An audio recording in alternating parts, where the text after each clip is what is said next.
പാവങ്ങളെ പറ്റിച്ച് സുവിശേഷം വിറ്റ് സുഖിച്ച് ജീവിക്കുന്ന കൊട്ടാരക്കര ടിന്റുമോൻ കഴിഞ്ഞ ദിവസം പറയുക, ഇയാളുടെ ചർച്ചിന് കാശ് കൊടുക്കരുതെന്ന് പറയുന്നവന്മാരും അയാളുടെ ചർച്ചിലുണ്ടെന്ന്, അയാളുടെ കൂടെ ഉണ്ടെന്ന്, അയാളുടെ മുൻപിൽ ഇരിപ്പുണ്ടെന്ന്.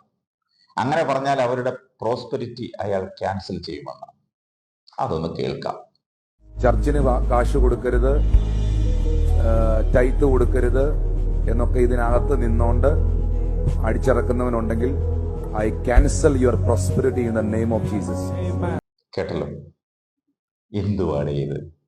പാളയത്തിൽ തന്നെ പടയോ? കേട്ടിട്ടേ ഉള്ളൂ.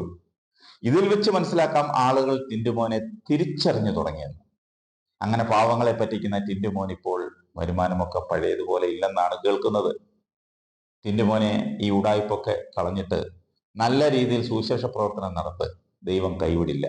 താങ്കൾക്ക് പൈസ തന്നില്ലെങ്കിൽ, അതായത് ദ്രവ്യാഗ്രഹികളുടെ പോക്കറ്റിൽ തുട്ട് വീണില്ലെങ്കിൽ, തുട്ട് കൊടുക്കാത്തവർക്ക് പ്രോസ്പെരിറ്റി വരാൻ സമ്മതിക്കില്ലെന്ന് അല്ലേ? അങ്ങനെയല്ലേ താങ്കൾ പറഞ്ഞത്?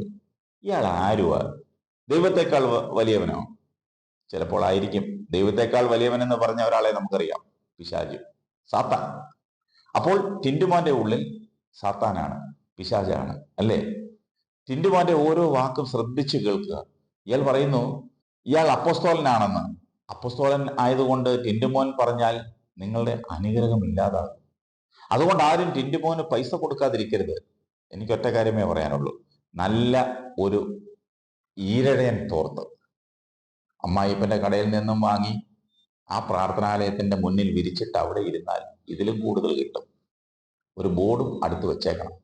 അത്രയും മാത്രം ചെയ്താൽ മതി.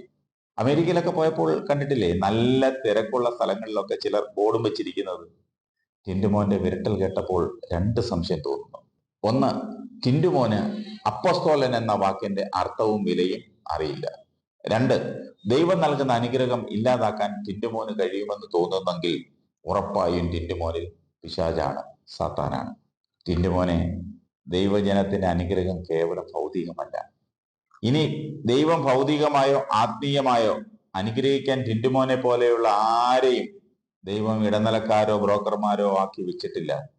വിശ്വാസികൾ ഓർക്കേണ്ടത് ഒന്ന് മാത്രം: അവസാന കാലങ്ങളിൽ കള്ളപ്രവാചകന്മാർ നിങ്ങളുടെ പോക്കറ്റിലിരിക്കുന്ന, നിങ്ങൾ അധ്വാനിച്ചുണ്ടാക്കുന്ന പണം തട്ടാൻ പല പ്രലോഭനങ്ങളും വിരട്ടലുകളും ഒക്കെ നടത്തും. നിങ്ങൾ അതിലൊന്നും ചെന്ന് വീഴരുത്. പത്രോസ് എഴുതിയ 2-ാം ലേഖനത്തിൽ 2-ാം അധ്യായത്തിൽ 2ഉം 3ഉം വചനങ്ങൾ കൃത്യമായി വായിക്കുക. അതിൽ പറഞ്ഞിട്ടുണ്ട്.